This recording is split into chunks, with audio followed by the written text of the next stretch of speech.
வணக்கம் நண்பர்களே, welcome back to Logan easy cooks channel. நமக்கு சோறு தான் உலகம், no matter where you are. நம்ம இன்னைக்கு வீடியோவில் ரொம்ப சிம்பிளாகவும் ரொம்ப சுவையாகவும் செய்யக்கூடிய மிக்சடு வெஜிடபிள் கறி எப்படி செய்யறதுன்னு பார்க்கலாம். அது மட்டும் இல்லை, வீடியோவை ஸ்கிப் பண்ணாமல் முழுசாக பாருங்கள். எண்டில் ஒரு யூஸ்ஃபுல் டிப்ஸ் இருக்குது. இந்த மாதிரி பயனுள்ள தகவல்களோட இன்ஸ்டன்ட் குக்கிங் ரெசிபி தெரிஞ்சுக்க மறக்காமல் லோகன் ஈஸி குக்ஸ் சேனலை சப்ஸ்கிரைப் பண்ணிடுங்க.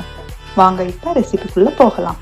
இந்த ரெசிபி செய்கிறதுக்கு ஃபர்ஸ்ட் நமக்கு தேவையான காய்கறிகளை கட் பண்ணி வச்சுக்கலாம்.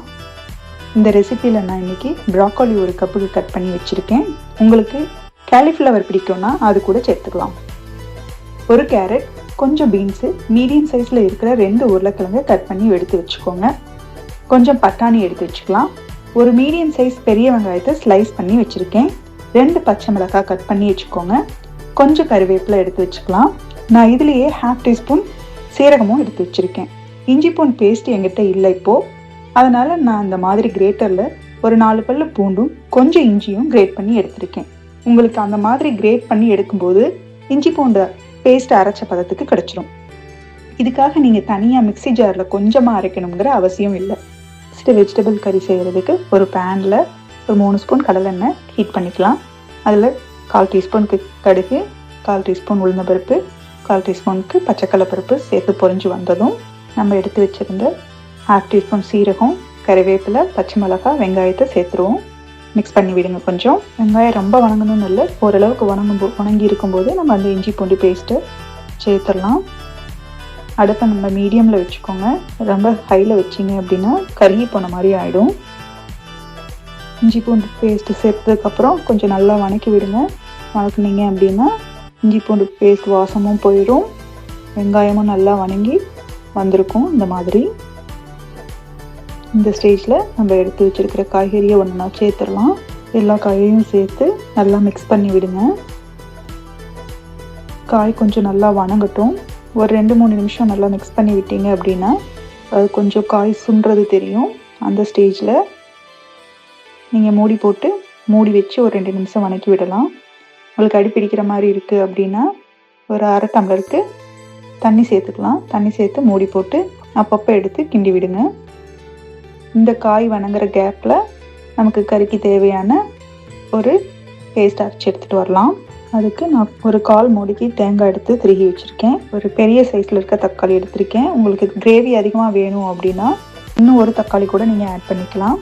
இதுலேயே கொஞ்சம் பட்டை, ஒரு 2-3 கிராம்பு சேர்த்துக்கலாம். ஒரு 1/4 டீஸ்பூன் அளவுக்கு சோம்பு இதில் போட்டுக்கலாம். ஒரு 1/2 ஸ்பூனுக்கு கம்மியாக கசகசா சேர்த்துக்கலாம்.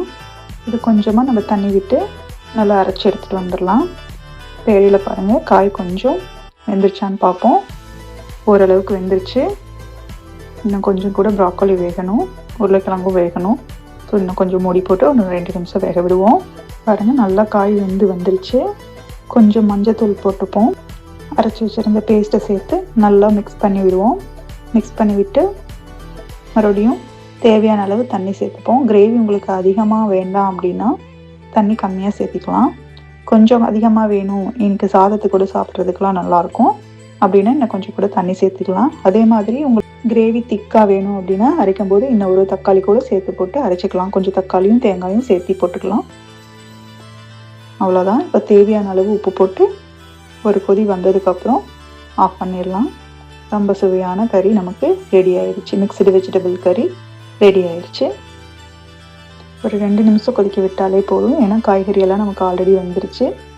கடைசியாக நம்ம கொத்தமல்லி தழை இருக்குது அப்படின்னா அதை தூவி கூட இறக்கிட்டோம் அப்படின்னா சுவையான மிக்சடு வெஜிடபிள் கறி ரெடி ஆயிடுச்சு.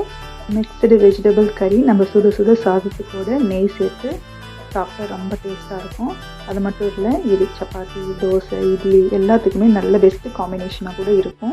இந்த ரெசிபி பிடிச்சிருந்தால் லைக் பண்ணுங்கள், ஷேர் பண்ணுங்கள். இன்னும் எல்லா ரெசிபிகளுக்காகவும் நம்ம லோகன் ஈஸி குக்ஸ் சேனலை சப்ஸ்கிரைப் பண்ணுங்கள்.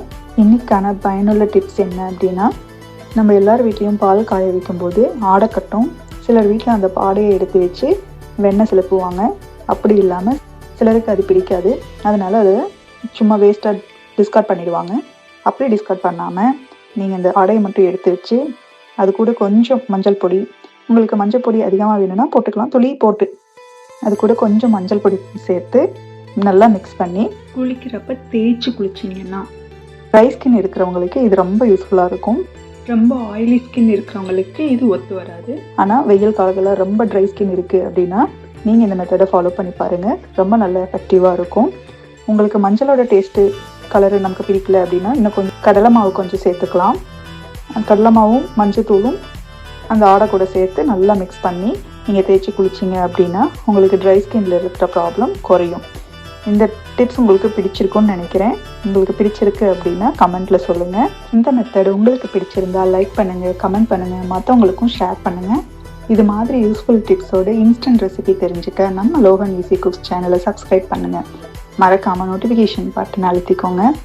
நல்லா சாப்பிடுங்க, உடம்புக்கு நல்லதையே சாப்பிடுங்க. மீண்டும் ஒரு இன்ஸ்டன்ட் ரெசிபியோடு சந்திப்போம்.